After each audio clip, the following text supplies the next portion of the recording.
दोस्तों नमस्कार, ये है मार्गदर्शन फॉर सिविल सर्विसेज। मैं अनुराग चौधरी। दोस्तों जीएस दृष्टि भूगोल के अंतर्गत आज की वीडियो में प्रस्तुत है सभी परीक्षाओं के लिए उपयोगी और महत्वपूर्ण भारत के भूगोल से संबंधित महत्वपूर्ण प्रश्नों का भाग 4, जिसमें आज की वीडियो में हम भारत के प्रमुख तटीय राज्य, भारत के प्रमुख तट, पश्चिमी और पूर्वी तट के प्रमुख बंदरगाह, भारत के द्वीप समूह और भारत के राज्यों से संबंधित विशिष्ट तथ्यों को कवर करेंगे। तो आइए शुरू करते हैं आज का वीडियो। दोस्तों सबसे पहले आज की वीडियो में हम भारत की तट रेखा से संबंधित महत्वपूर्ण तथ्यों को जानेंगे। देखिए दोस्तों, भारत की जो तट रेखा है इसकी कुल लंबाई कितनी है? 7,516.6 किलोमीटर। तो याद कर लीजिए, भारत के तट रेखा की कुल लंबाई 7,516.6 किलोमीटर है, जिसमें मुख्य भूमि से लगे कुल तटों की लंबाई 5,422.6 किलोमीटर और मुख्य भूमि से दूर कुल तट की लंबाई 2,094 किलोमीटर है। सबसे लंबी तट रेखा किस राज्य की है? तो याद रखिए, गुजरात राज्य की सबसे लंबी तट रेखा है। और सबसे छोटी तट रेखा दोस्तों पुडुचेरी की है। लेकिन राज्यों में अगर जो पुडुचेरी हमारा केंद्र शासित प्रदेश है, राज्यों में गोवा की तट रेखा सबसे छोटी है। तटीय सीमा दोस्तों, तो जो भारत की तट रेखा की तटीय सीमा है, पूरब में बंगाल की खाड़ी, पश्चिम में अरब सागर और दक्षिण में हिंद महासागर है इसकी तटीय सीमा। और भारत की तट रेखा का जो विस्तार देखा जाए तो ये 9 राज्य और केंद्र शासित 4 केंद्र शासित प्रदेश, देखिए 9 स्टेट और 4 यूनियन टेरिटरीज हैं भारत की जो तटीय रेखा है। राज्यों में गुजरात, महाराष्ट्र, गोवा, कर्नाटक, केरल, तमिलनाडु, आंध्र प्रदेश, ओडिशा और पश्चिम बंगाल हैं तटीय रेखा वाले या तट रेखा वाले राज्य। इसके अलावा केंद्र शासित प्रदेशों में दादरा और नागर हवेली तथा दमन दीव, लक्षद्वीप, पुडुचेरी और अंडमान और निकोबार द्वीप समूह। तो याद रखिएगा दोस्तों, भारत की तटीय रेखा वाले जो राज्य हैं उसमें हमारे 9 राज्य और 4 केंद्र शासित प्रदेश हैं, जिसमें सबसे लंबी तट रेखा गुजरात की और सबसे छोटी तट रेखा राज्यों में गोवा की और केंद्र शासित प्रदेशों में पुडुचेरी की है। अब आइए आगे देखते हैं भारत के तटीय राज्य। देखिए दोस्तों, भारत के तटीय राज्यों से संबंधित जो हमारा देखिए गुजरात की तट रेखा सबसे लंबी है। महाराष्ट्र में ये देखिए जंजीरा बीच जो है ये महाराष्ट्र में स्थित है। इसके अलावा कलंगूट पुलिन दोस्तों बहुत ही महत्वपूर्ण है। कलंगूट पुलिन ये आपके गोवा में स्थित है। उडुपी आपका कर्नाटक में है। कन्याकुमारी तमिलनाडु में। तूतीकोरिन ये बंदरगाह और बीच ये तमिलनाडु राज्य में स्थित है। ओरोविले पांडिचेरी से 12 किलोमीटर दूर स्थित है दोस्तों।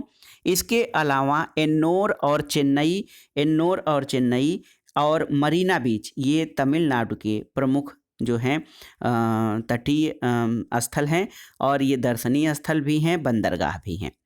विशाखापट्टनम, तो ये विशाखापट्टनम दोस्तों आंध्र प्रदेश का बंदरगाह शहर है।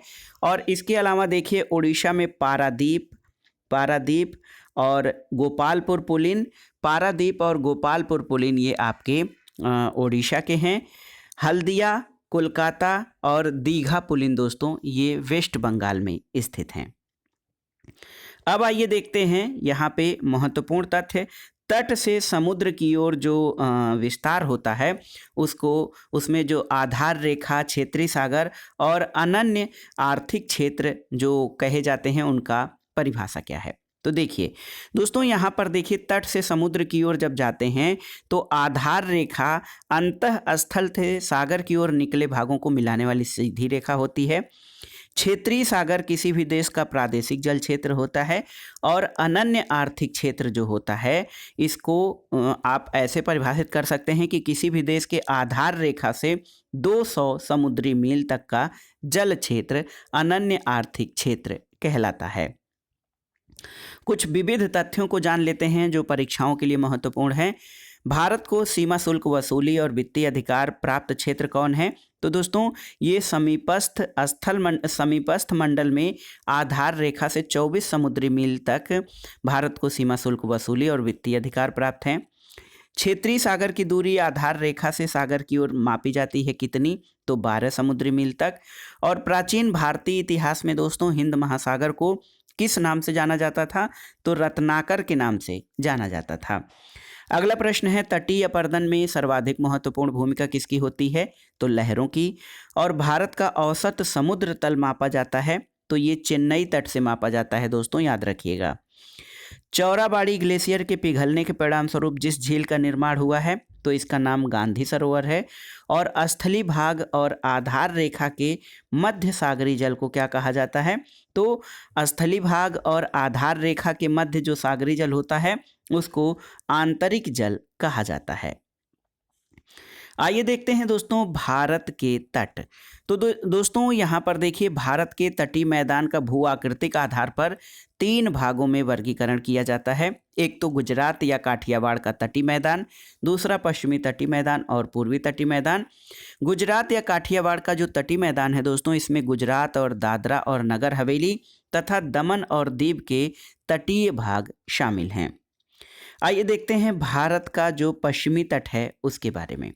दोस्तों भारत का जो पश्चिमी तट है उसमें पश्चिमी घाट और अरब सागर के बीच एक संकीर्ण मैदान भारत का पश्चिमी तट कहलाता है। और पश्चिमी तट का विभाजन 3 भागों में किया जाता है, याद रखिएगा। उत्तरी भाग जो उत्तर में गुजरात साइड का भाग है उसको कोंकण तट कहा जाता है, ये मुंबई से गोवा तक है। मध्य भाग कर्नाटक या कनारा तट कहा जाता है, गोवा से मंगलुरु तक का क्षेत्र। और दक्षिणी भाग इसको मालाबार तट कहा जाता है, मंगलुरु से कन्याकुमारी। तो दोस्तों पश्चिमी तट या जो हमारा पश्चिमी तटीय क्षेत्र है इसको 3 भागों में बांटा जाता है। उत्तरी भाग ऊपर कोंकण तट कहा जाता है, मध्य भाग को कर्नाटक तट और दक्षिणी भाग को मालाबार तट कहा जाता है। आइए देखते हैं दोस्तों भारत का पूर्वी तट। तो भारत के पूर्वी तट का निर्माण जो है महानदी, गोदावरी, कृष्णा और कावेरी नदियों के डेल्टाओं द्वारा निर्मित उपजाऊ मैदान से हुआ है। और पूर्वी तट जो है ये 2 भागों में बांटा जाता है।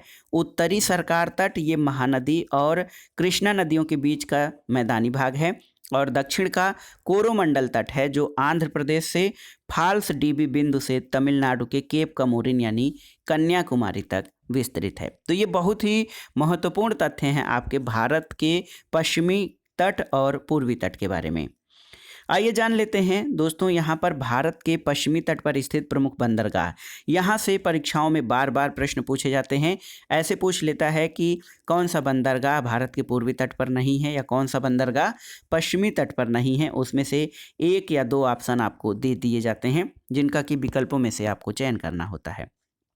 तो देखिए भारत के पश्चिमी तट पर स्थित जो बंदरगाह हैं वो मुंबई महाराष्ट्र में, कांडला गुजरात में, मुर्मुगांव बंदरगाह ये गोवा में है, जवाहरलाल नेहरू पोर्ट ट्रस्ट महाराष्ट्र में है, जंजीरा महाराष्ट्र में, उडुपी ये कर्नाटक में, कोचीन केरल में और न्यू मंगलौर कर्नाटक में स्थित है। तो ये रहे भारत के पश्चिमी तट पर स्थित प्रमुख बंदरगाह।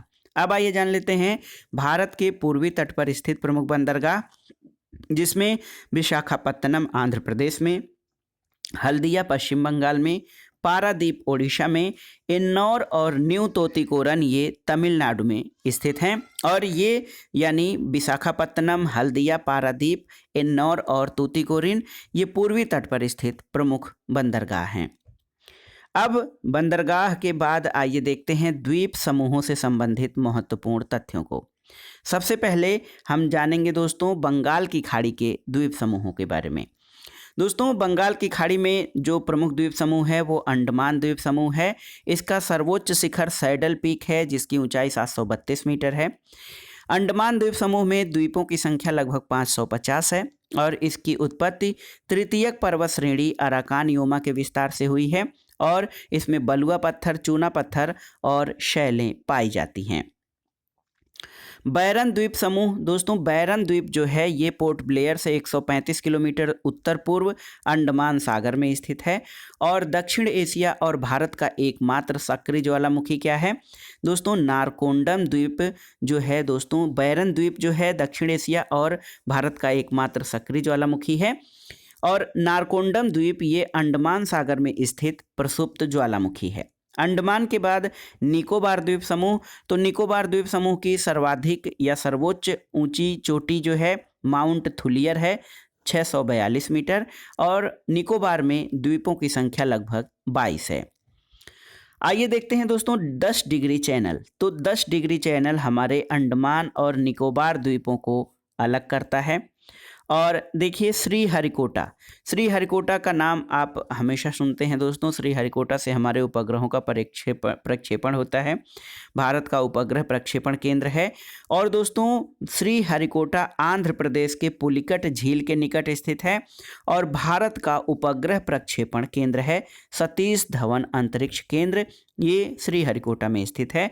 और इसकी विशेषता है श्रीहरिकोटा द्वीप की कि ये पुलिकट झील को बंगाल की खाड़ी से अलग करता है। इसके अलावा दोस्तों कुछ महत्वपूर्ण जल संधियां और स्ट्रेट आप देख लीजिए। 8 डिग्री चैनल ये मिनिकॉय यानी भारत को मालदीव से इनके बीच स्थित है। 9 डिग्री चैनल मिनिकॉय और लक्षद्वीप के बीच है। 10 डिग्री चैनल तो ये लघु अंडमान व कार निकोबार के मध्य स्थित है। डंकन पास लघु अंडमान और दक्षिण अंडमान के बीच है। कोको चैनल कोको द्वीप म्यांमार और उत्तरी अंडमान के मध्य। पाक स्ट्रेट तमिलनाडु और श्रीलंका के बीच स्थित है। और मन्नार की खाड़ी तमिलनाडु और श्रीलंका के बीच स्थित है। अब आइए देखते हैं दोस्तों, अगला है कि विश्व के सबसे बड़े और दुर्लभ बृहत्काय राबर केकड़े के लिए प्रसिद्ध है कौन सा क्षेत्र? तो ये है बांडूर समुद्री जैवमंडली प्रारक्षित क्षेत्र। कोको द्वीप म्यांमार और उत्तरी अंडमान के मध्य कौन सा चैनल स्थित है? तो ये कोको चैनल है।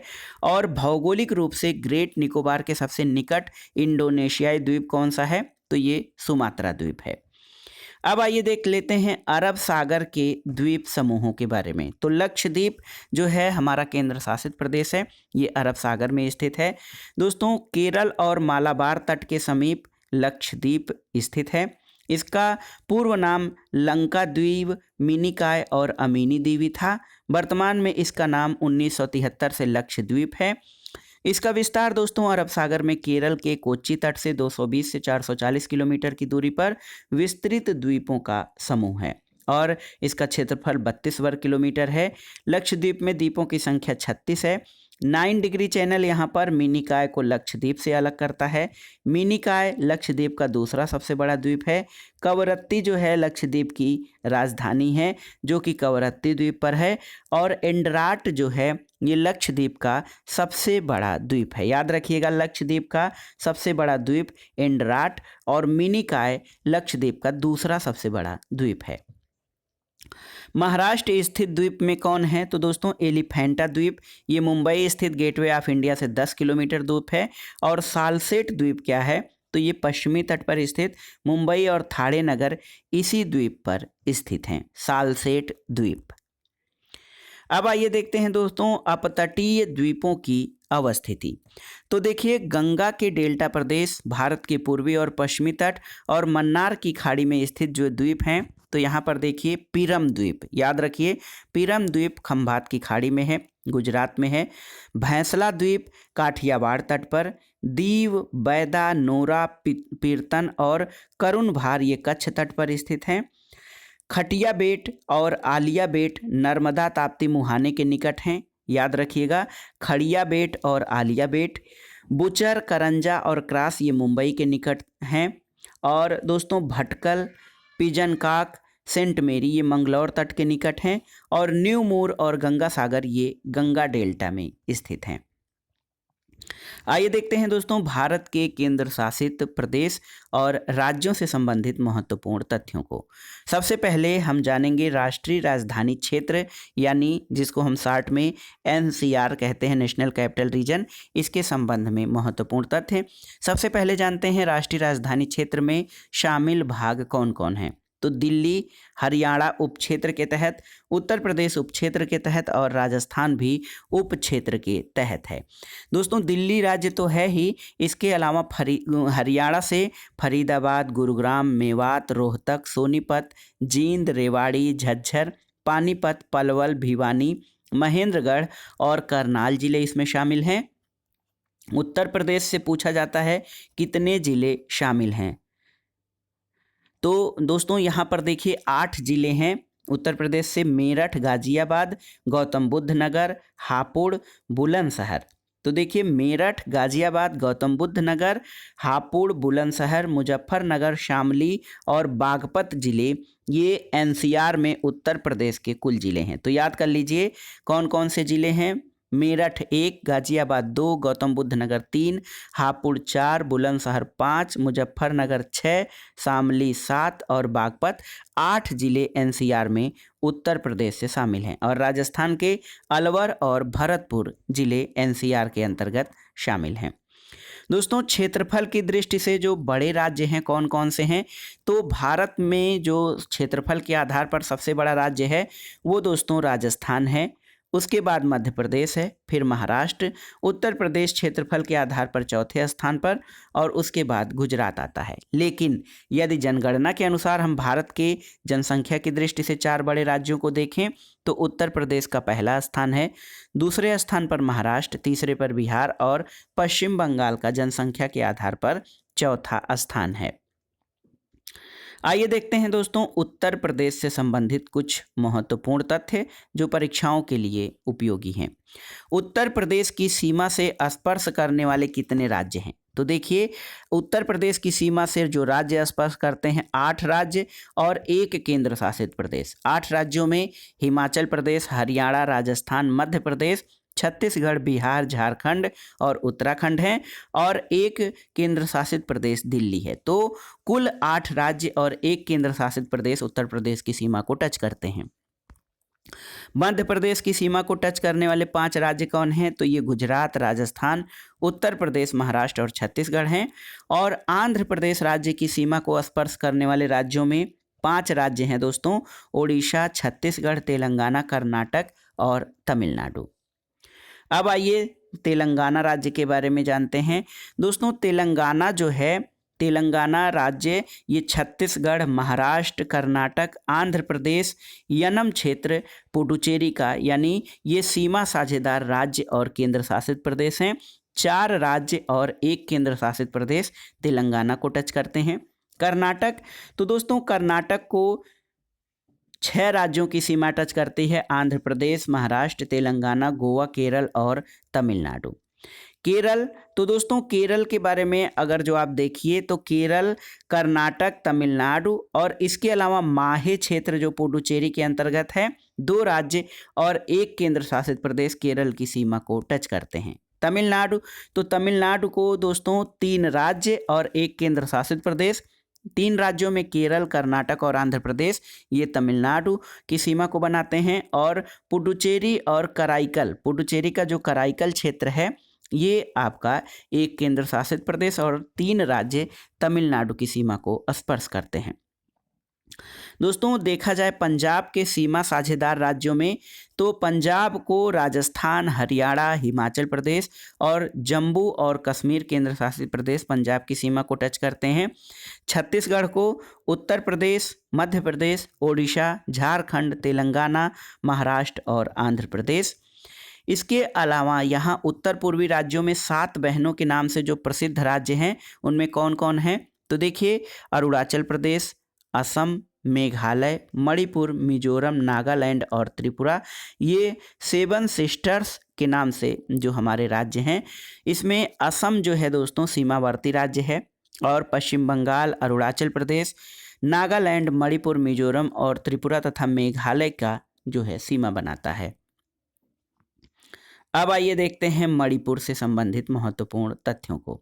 तो दोस्तों मणिपुर की विशेषता ये है कि पूर्वोत्तर भारत का मणिपुर एक स्थलबद्ध राज्य है जिसका क्षेत्रफल 22,327 वर्ग किलोमीटर और संपूर्ण भारत के भूसतह का ये 0.7% है।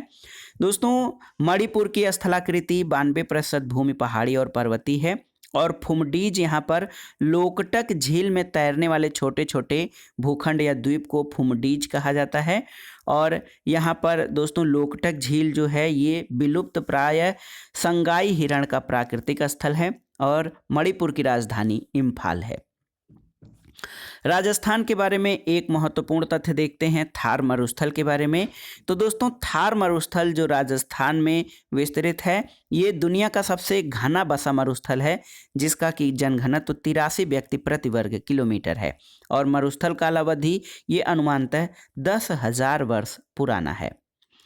अरुणाचल प्रदेश के बारे में जानते हैं दोस्तों। तो 28 डिग्री उत्तरी अक्षांश रेखा अरुणाचल प्रदेश के मध्य भाग से गुजरती है और भारत वन स्थिति रिपोर्ट 2019 के अनुसार अरुणाचल प्रदेश 80% वनावरण है इसका और 12% भाग वनाच्छादित क्षेत्र राज्य के रक्षित वनों के अंतर्गत आता है और अरुणाचल प्रदेश की राजधानी ईटानगर है। और अंत में हम देखते हैं कर्नाटक राज्य के बारे में विशिष्ट तथ्य। तो दोस्तों वर्तमान स्थिति में जनसंख्या की दृष्टि से कर्नाटक भारत का 8वां बड़ा राज्य है और जन क्षेत्रफल की दृष्टि से भारत का 6वां बड़ा राज्य है।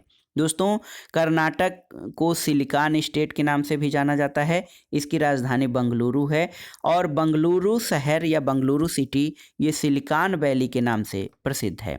दोस्तों भारत का आईटी पावर हाउस या सूचना प्रौद्योगिकी का हब ये बंगलुरु है और मलनाड दोस्तों कर्नाटक का पहाड़ी और घने वनों से आच्छादित क्षेत्र है। तो ये था आज का वीडियो जीएस दृष्टि भारत का भूगोल, जिसमें आपने भारत के तटीय राज्य, भारत के प्रमुख तट, पश्चिमी और पूर्वी तट के प्रमुख बंदरगाह, भारत के द्वीप समूह और भारत के राज्यों से संबंधित आपने महत्वपूर्ण तथ्यों को देखा, जो आपके आगामी विभिन्न परीक्षाओं के सामान्य अध्ययन खंड और भूगोल विषय से आयोजित परीक्षाओं के लिए बहुत ही उपयोगी है। तो आप इन प्रश्नों को तैयार कर लीजिएगा। दोस्तों वीडियो आपको कैसा लगा हमें कमेंट बॉक्स में ज़रूर बताइएगा। वीडियो को लाइक करें, शेयर करें और इस चैनल मार्गदर्शन फॉर सिविल सर्विस को सब्सक्राइब करें। वीडियो देखने के लिए धन्यवाद दोस्तों। नमस्कार।